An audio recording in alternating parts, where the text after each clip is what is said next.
I saw on the forums and everything, people were talking about how changing the starter can be one of the hardest jobs on these cars.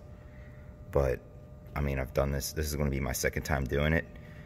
And there's a technique to doing it that will make it a little bit easier. So, I figured I'd show it just because save some of you guys some money from going to a technician. So the first thing you want to do is jack it up on all four. Now, you could just jack the front up. You'll probably be fine. The more height you have from the ground, the better. It'll be a lot easier. Disconnect the battery. That's very important because this line, this wire, runs straight to your starter. So you're going to want to disconnect all of it there. Then, when you get under the car, let me show you what I'm dealing with here.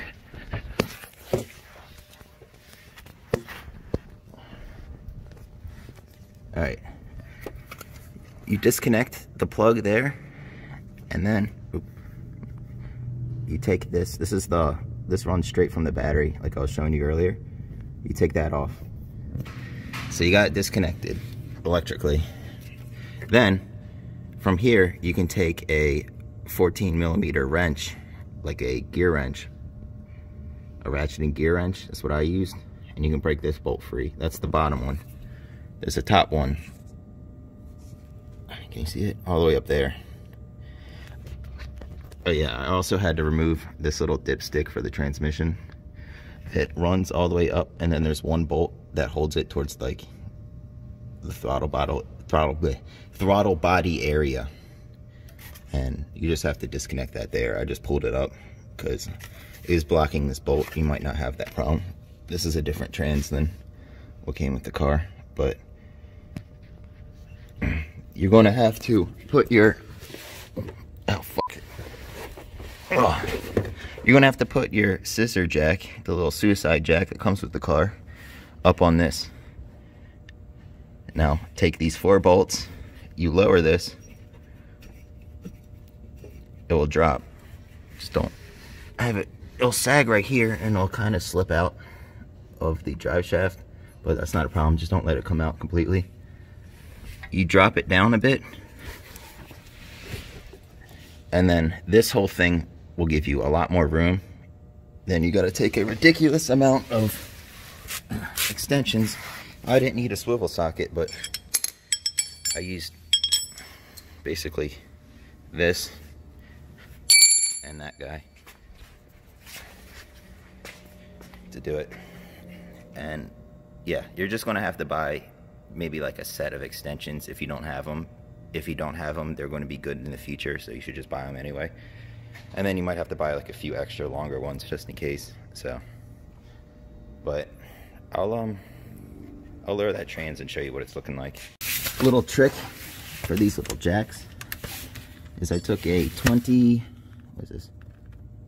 24mm, and it fits around here, and I just use that, slowly bring it down.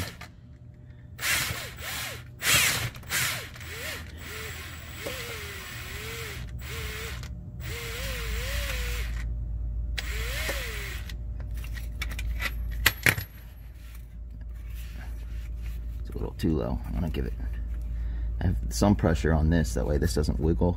It's kind of like together. But you see all that sagging?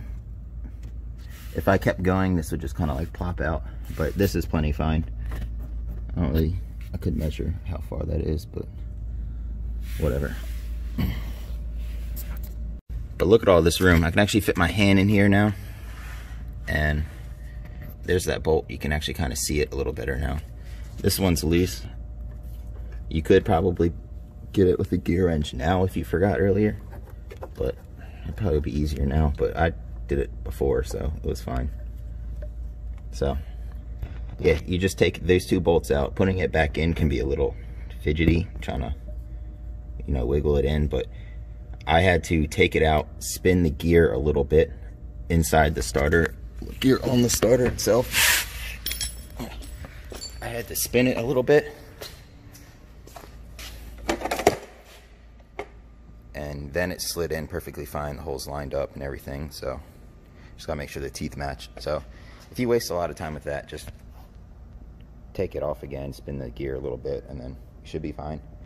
So 5 minutes later. So it took me about 5 minutes or so, and I got the starter out. This is why I had to. I put this one in from my old engine, and it turns out this little plastic piece was broken, and you can't just replace that. So I had to buy a whole new one just for that reason. So now that the engine's tilted back because the trans is still dropped, you can inspect these lines, make sure they're not scuffed for whatever reason or whatever.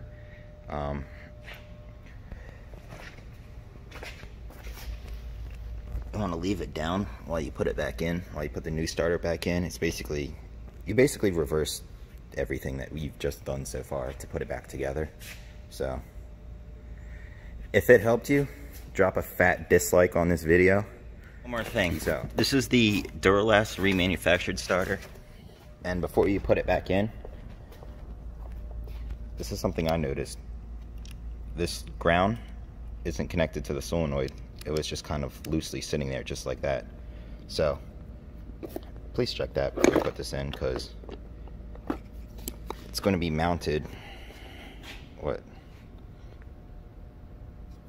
this. Yeah, it's going to be mounted like that ish.